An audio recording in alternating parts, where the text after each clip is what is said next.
I am lucky that I'm high energy, and because when I get home, it's all about her and my family and dinner and homework. Oh my God, the homework that she has is unbelievable. So we do homework together, and then, you know, we'll watch a TV show or read a book together or whatever, and then she goes to bed, and then the second shift starts.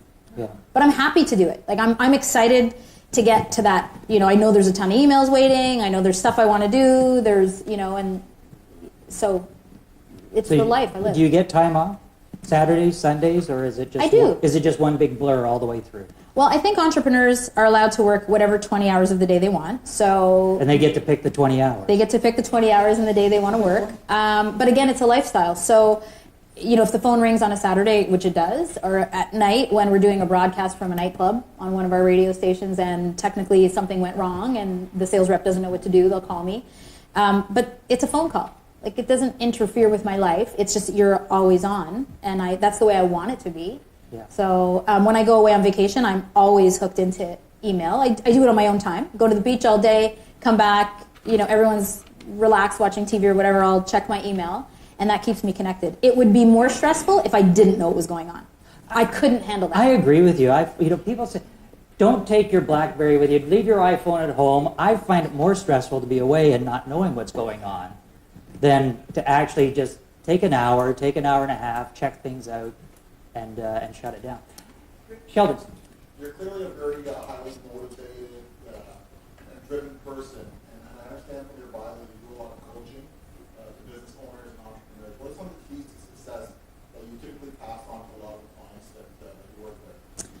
I actually don't do a lot of coaching outfield. I do it infield. So training is something that I realize that I love to do in radio, and so I still to this day go out with new sales reps on the odd occasion. Like, I don't go out a lot with them, but when we start a new market, I'm the one who trains them, because I want them to learn from, like, here's the systems, here's the processes. At one point when we had purchased a bunch of radio stations and won a bunch of radio stations, I took this sales rep who was amazing. I promoted him to my regional sales manager. So he did the traveling while I could stay home. That was actually, we got our first radio station, the new radio station, when my daughter was 3 months old. So I was like, oh my God, I can't travel. Like, I'm the only one with a child on this executive team, and I can't be the one to travel. I'm the only one with a child. My daughter was on 27 flights before she was 2. I would not leave her, not even for one day. I brought her with me. So I was very lucky that I had my mother-in-law to come with me. But I mean, I can't pinpoint like one specific thing. I talk to my managers are entrepreneurs. Everyone in our organization, it's like an entrepreneurial incubator. People we hire, the sales managers we hire, they're entrepreneurial by nature, because you have to be entrepreneurial in order to understand how to get revenue, right? How to make revenue in a non-traditional way. So you have to think entrepreneurial. I think I know in bigger broadcast organizations, you're kind of in a silo.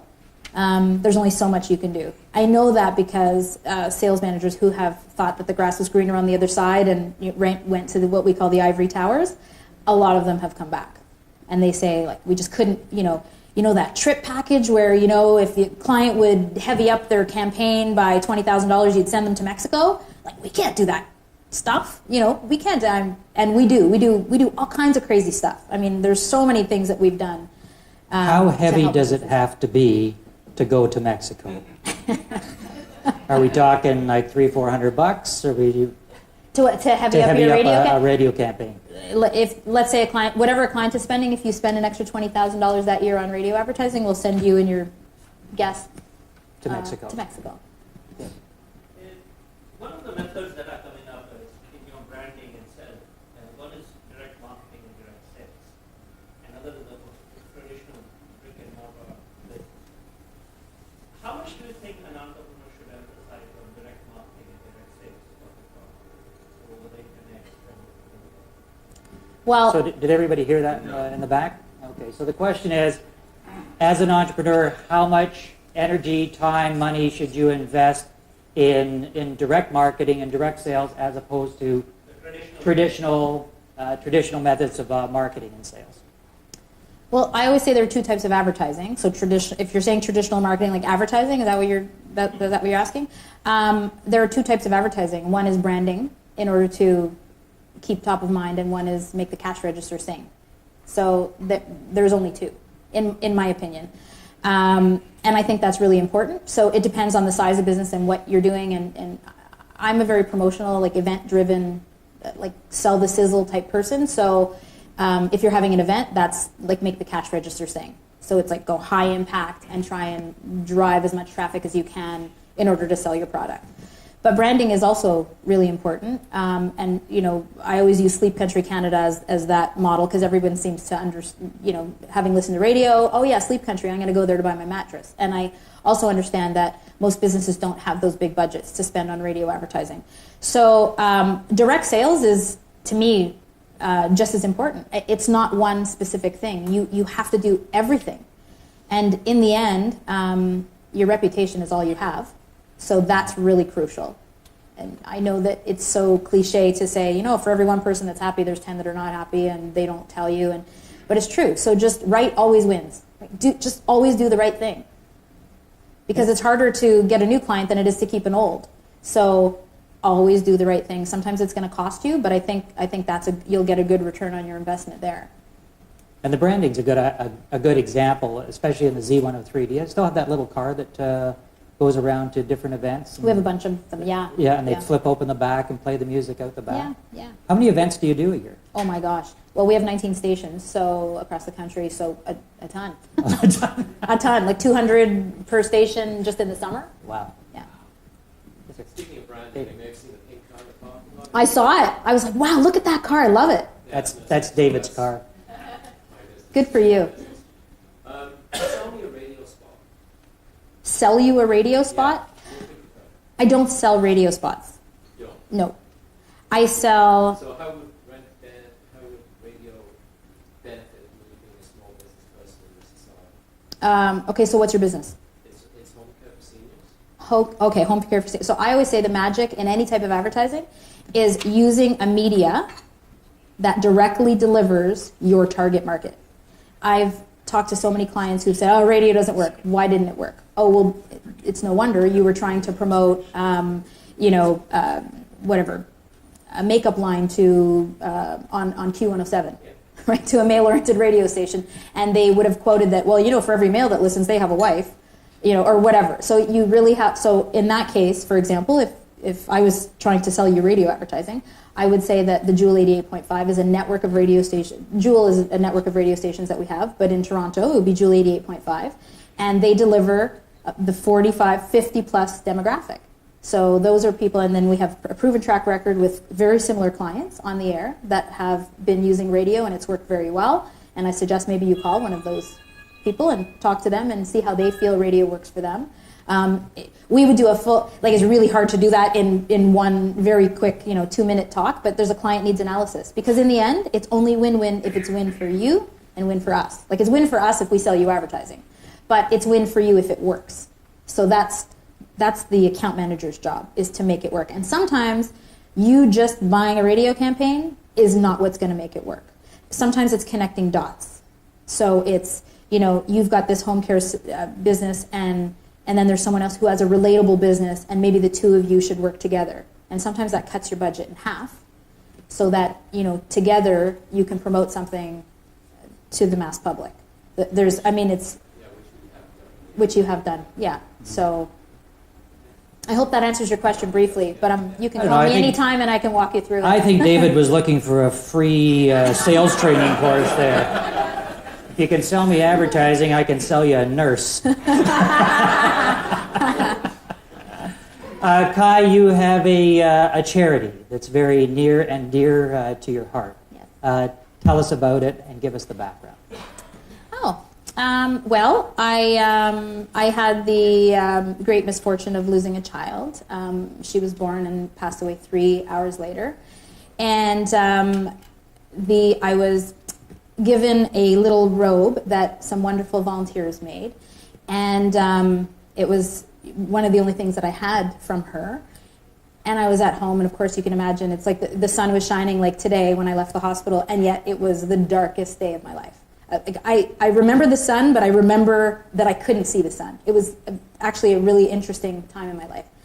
And so I was touching this robe, and all I could think of was, God, I wish it was softer. I wish this didn't touch her skin because it was rough, and I wonder if she felt it. Like those are the things that were going through my mind.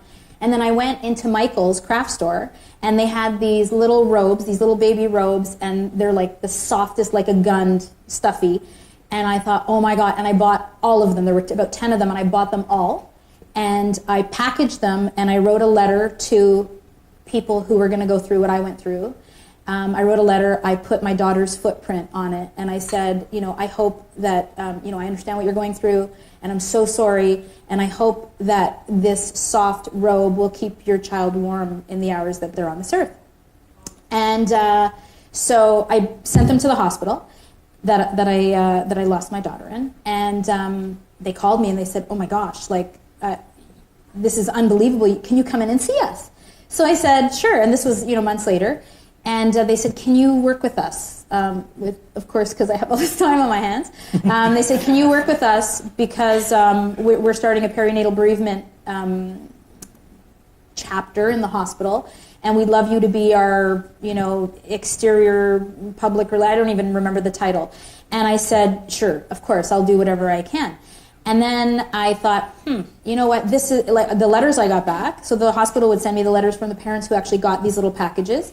And I called Michael's craft store in Texas, and I spoke to this is like a sales call, right? I called him like 18,000 times.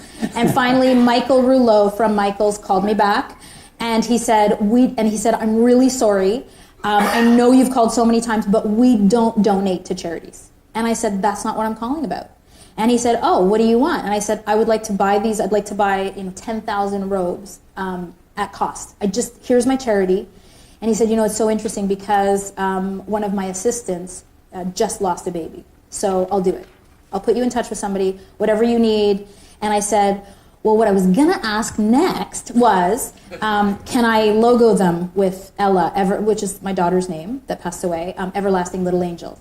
And he said, whatever you need, Kai, I'm going to put you in touch with this woman. And so I started this charity. I did a silent auction, talked to all my clients in the radio station. They donated all kinds of stuff. I raised $30,000. And from then I created, these Ella robes. We call them Ella robes. And then the spin-off of that is I created these little boxes. They're keepsake boxes. So that because you get footprints, you get a picture. There are certain things, a little hat, that kept your child's head warm. That's my charity. So then I went to all the sales side of me. I thought, how can I keep this going? So I went to all the independent funeral homes, and I said, wouldn't this be a great marketing tool? That was hard for me because it's not really a marketing tool. It's clearly not a marketing tool, but I needed the money to keep the program going. So I said, I will slap on the back of this keepsake box, courtesy of Cardinal Funeral Homes.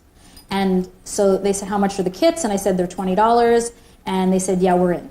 So we'll buy X amount. So every year, local funeral homes in all of the hospitals, and some people call me from all over North America, and they say, I hear that you have this, thing, and a friend of mine or my sister lost a baby, and I just send them because I just want any person who lost a child to have this beautiful. I mean, geez, I have a scrapbook for my dog, so my child that passed away should be honored with the beauty of memories and a scrapbook. So from a newspaper salesperson through radio, magazines, television, online stuff, charity, real estate, what's your best piece of entrepreneurial advice for everyone sitting here today? There are so many. There's not one. Take your time. No means not now. Don't ever give up. I don't know how many people, you'll never know what greatness was on the other side of that one more thing that you didn't do before you decided to change your business or close your business or and I'm not a believer of throwing bad money after bad money. So there's a fine line in that advice, but no means not now. So you just have to think of a creative way, and you have to change along the way. There should be, I believe in this and I don't believe in this. There should be no emotion in business, but there's motion with people. So I don't mean on the people side. I mean, there's no emotion in business. Like, you know, if somebody walks, like I remember house shopping with my husband, and I said, okay, when you go in, like, just pretend you don't like the house, okay? Just pretend, that's all you have to do. Just pretend you don't like the house. And he goes, wow, I love this house. And I'm like, oh my God, the price just went up $20,000. Like, did you not hear what I said? So there's no emotion in business. You really, it's when you let people go in business, it's hard, but I think that I'm doing people a favor when I have to let people go, because generally they're on the sales side and they're not performing. And if they're not performing, they're not making money. If they're not making money, you're not doing them a favor. So they need to find something that is wonderful for them. And it's, I guess, all in the delivery. But you have to always do what's right for your company. So therefore, and I know a lot of people make bad mistakes because we're in the midst of buying a radio station in Montreal. And I said to the guy who's running it, I said, Andrew, can you like let these people go before we take over, because the severance is just it's gonna kill us? And he said, oh, I can't. He said, you know, I said, what changes would you make with the staff that you have now? He says, oh, I'd make so many. And I said, why didn't you do it before? Well, Kai, you know, they're so nice. I've known them for so long. Like, honest to God, that man probably lost $500,000 every year because he didn't want to let those people go. Really, they needed to go. I'm telling you, I'm not in the midst of, like, you know, I'm not in the general habit of like cutting people off, but it's so crazy. I mean, these people have been working for him for like 50 years. I mean, 50 years. There's a guy that's been working there for 50 years. Can you imagine that severance? Oh my Lord, he's 80. And he sleeps half the day. Like, it's unbelievable. His assistant does all the work. It's unbelievable. I just say, oh, I want that guy's life. You want that job. It's amazing. So I think no means not now. I think, you know, there's no motion in business. And one thing that my dad ingrained in me, and I believed it forever until I met Jack Canfield from The Secret. He was he's co-author of Chicken Soup for the Soul. I hijacked his limo. My girlfriend brought him in for a speaking engagement. She said, do you know the limo company? And I said, yeah. I said, I'll actually give you the limo. I'll provide the limo as long as I can be in it when he gets in the airport. And she said, really? And I said, yeah. And I said, just tell him, like, I'm going to be there. So she didn't, of course, and his limo, and the guy was like, Mr. Canfield, and he's like, oh, hello. And I'm like, hi, how are you? And I said, oh, you didn't hear I was going to be in the car? And he's like, no. Anyway, the drive was to Caledon, so I had him for an hour, and an amazing piece of advice. I asked him what was his single best advice that he could give any entrepreneur, and he said, having a partner. And I said, well, that's really interesting, because my dad always said, if partners were good, God would have one. And which is a great line, and I always thought that was the case. So my dad had obviously a bad partnership, and it went south. So anyway, I said, so tell me about it. And he said, well, I was, you know, I'd written all these little stories, inspirational stories from, you know, rags to riches type stories. And he said, and I called my buddy Mark Victor Hansen, and I told him what I was doing, and Mark said, oh, well, you know, I'm a good writer, and I've got all these inspirational stories. We should collaborate. And Jack said, no, we shouldn't. And then the next day he thought, you know what, we should. So let's collaborate. And he said, I would have given up had I not had Mark, because when I was down, he pulled me up. And when he was down, I pulled him up. And, you know, everyone says, oh, like, those guys are so lucky, right? Everyone's lucky. Whenever they're successful, it's all luck. And he said, we were turned down by 144 publishers. Don't quote me on that number. I'm not exactly sure, but that sticks in my mind. And he said, we literally left our families for 1 year and went on a road tour and did all these book signing things, and, you know, with our first Chicken Soup for the Soul, until it took off. And then there was, of course, a sequel. And then there was, you know, now there's like 1 million Chicken Soup for the Souls, and it's a brand unto itself. And that was his biggest moneymaker and his biggest success. And he attributes that to having Mark as a partner. So, you know, I believed forever that if partners were good, God would have one. But, you know, he taught me that that's not the case. And with Wanster, and even with Bill, who I consider, I mean, I'm an employee, so I'm an entrepreneur in that company. I believe that together we do the work of 10 people. Like 2 people do the work of 10 people, where 1 person, you're just yourself. Right. So that's you know, that's my 2 cents. Excellent.